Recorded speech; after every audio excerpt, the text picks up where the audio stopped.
Assalamualaikum warahmatullahi wabarakatuh pemirsa, selamat datang kembali di channel Ujang Halu.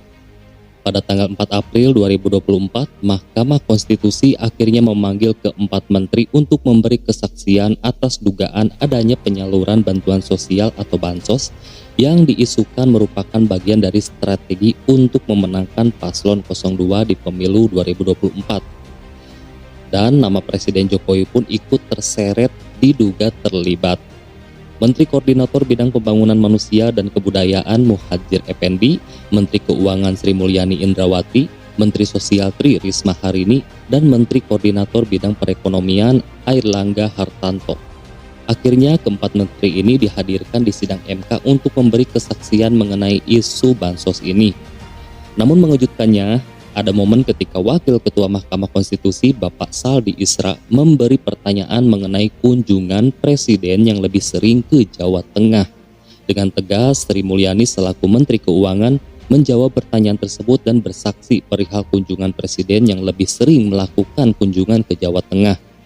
Alih-alih paslon 01 dan paslon 03 ingin mencoreng nama Jokowi di sidang tersebut, akan tetapi kesaksian Menteri Keuangan sangat mengejutkan. Justru di sidang ini kebaikan-kebaikan Jokowi yang tidak orang ketahui malah dibongkar oleh Sri Mulyani. Jelas hal ini membungkam mulut mereka-mereka yang selama ini membenci kebijakan-kebijakan Presiden Jokowi. Berikut videonya. Ini Bu Menteri, Pak Menko, ini ada salah satu tabel yang di kedua permohonan itu sih sebetulnya ada. Yang mencantumkan list perjalanan Presiden. Ini karena dua permohonan ini lebih banyak bergeraknya ke Presiden ini sebetulnya. Apa sih kira-kira yang jadi pertimbangan Presiden memilih misalnya ke Jawa Tengah itu lebih banyak kunjungannya dibandingkan ke tempat lain? Terima kasih Pak Ketua. Tadi kalau yang mulia Pak Daniel mengatakan sisa-sisanya, saya lebih sisanya lagi. Jangan-jangan nggak ada sisanya yang mau saya tanyakan ini. Terima kasih kepada Pak Menteri Menko dan Ibu Menteri. Saya lebih banyak mengaitkan ini dengan permohonan kedua pemohon ini, baik permohonan nomor 1 maupun permohonan nomor 2. Ini Bu Menteri, Pak Menko, ini ada salah satu tabel yang di kedua permohonan itu sih sebetulnya ada. Yang mencantumkan list perjalanan Presiden. Ini karena dua permohonan ini lebih banyak bergeraknya ke Presiden ini sebetulnya. Karena dalilnya bertumpu di sini. Jadi kami harus menanyakan, apa sih kira-kira yang jadi pertimbangan Presiden memilih misalnya ke Jawa Tengah itu lebih banyak kunjungannya dibandingkan ke tempat lain? Ini yang berkaitan dengan kunjungan yang ada pendistribusian bansosnya. Nah itu yang didalilkan oleh pemohon. Nah kalau ini kami bisa dibantu menjelaskannya, itu akan lebih mudah kami, apakah yang didalilkan pemohon itu bisa dibenarkan atau tidak. Nah tolong kita dibantu ini oleh 4 menteri ini berkaitan dengan ini. Jadi sebetulnya kunjungan Bapak Presiden itu kan bukan sekarang saja. Yaitu memang salah satu pola kepemimpinan beliau. Saya sangat paham karena saya pernah mendampingi satu periode dengan beliau. Ketika membagi KIP, Pak Presiden selalu membagi KIP ke daerah-daerah. Tujuannya apa? Untuk memastikan bahwa kebijakan beliau memang landed, memang terdeliver di lapangan. Dan Bapak Presiden itu selalu menekankan pentingnya segera belanja APBN pada awal tahun. Karena itu DIPA itu pasti diberikan pada November bahkan September. Sehingga pada Januari sudah kick off semua program termasuk bansos.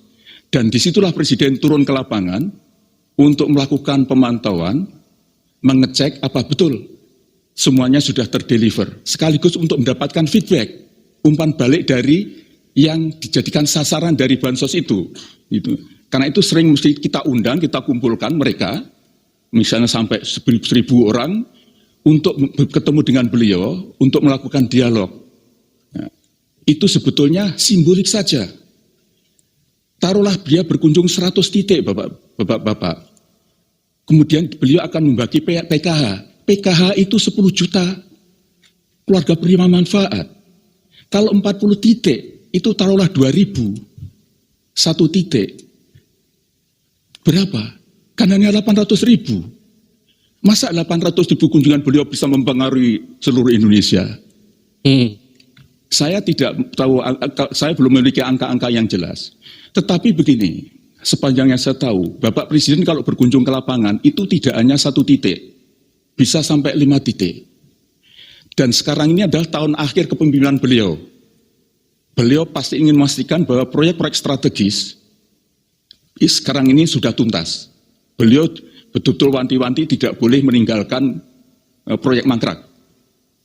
Karena sekarang ini kalau beliau berkunjung, pasti meresmikan program-program strategisnya bersamaan dengan kemudian mengecek keadaan bansos, mengecek yang lain.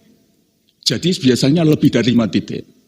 Menurut saya, kalau ada daerah kok sering dikunjungi oleh Presiden, kemungkinan besar di situ banyak proyek malahan. Proyek dari strategi nasional yang diberikan kepada daerah itu. Oleh pertanyaan dari Yang Mulia Saldi Isra mengenai alokasi dana kunjungan Presiden dan dana bantuan kemasyarakatan dari Presiden. Telah disampaikan oleh Bapak Menko tadi bahwa bantuan kemasyarakatan dari Presiden bukan merupakan bagian dari Perlinsos. Anggaran untuk kunjungan Presiden dan anggaran untuk bantuan kemasyarakatan dari Presiden berasal dari dana operasional Presiden yang berasal dari APBN. Dana operasional Presiden diatur oleh Peraturan Menteri Keuangan 48/2008 yang diubah dengan Peraturan Menteri Keuangan 106 tahun 2008. Sementara dana kemasyarakatan Presiden diatur dalam Peraturan Menteri Sesnek nomor 2 tahun 2020. Kegiatan yang bisa dicakup di dalam dana kemasyarakatan oleh Presiden dan Wakil Presiden dalam hal ini adalah kegiatan keagamaan, pendidikan, sosial, ekonomi, kebudayaan, kepemudaan, pemberdayaan perempuan, keolahragaan, dan kegiatan lain atas perintah Presiden atau Wakil Presiden. Dan bantuan ini bisa diberikan dalam bentuk barang maupun uang. Untuk ilustrasi, tahun 2019 dana operasi Presiden, ini adalah 110 miliar anggaran, realisasinya 57,2 miliar atau 52%. Tahun 2020 alokasi anggaran 116,2 miliar, realisasi 77,9 miliar atau 67%. Tahun 2021 119,7 miliar, realisasinya 102,4 atau 86%. Tahun 2022 alokasi anggaran 160,9 miliar, realisasi 138,3 miliar atau 86%. Tahun 2023 alokasi anggaran 156,5 miliar, realisasinya 127,8 atau 82%. Dan tahun 2024 ini alokasi anggaran untuk dana operasi Presiden dan bantuan kemasyarakatan 138,3 miliar. Sampai dengan bulan ini, bulan Maret, April ya, adalah 18,7 miliar atau baru 14%. Ya, gimana? Mudah-mudahan semua paham dan kebuka mata dan hatinya ya. Kalian tega sumpah. Kalian ini tega sekali memfitnah Presiden terbaik Indonesia, Bapak Joko Widodo.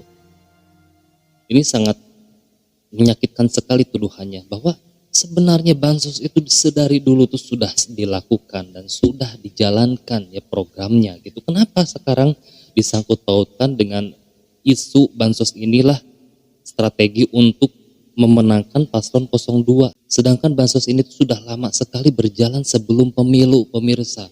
Bayangkan ini orang-orang yang membenci Pak Jokowi sampai seperti ininya gitu untuk menjatuhkan atau mencoreng nama Pak Jokowi di sidang ini. Ini Menteri Keuangan Negara loh yang bersaksi, yang bicara di sidang ini. Keterlaluan kalian ini. Sebegitu kejamnya kalian memfitnah Pak Jokowi, berusaha untuk mencoreng dan menjatuhkan Pak Jokowi di depan atau di hadapan orang banyak.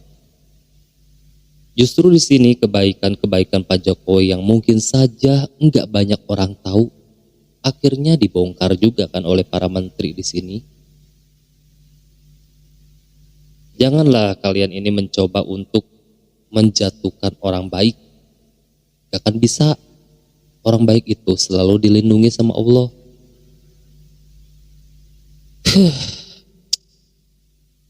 Dan ini sidang sengketa Pilpres 2024 ini benar-benar sangat melenceng sekali sidangnya gitu.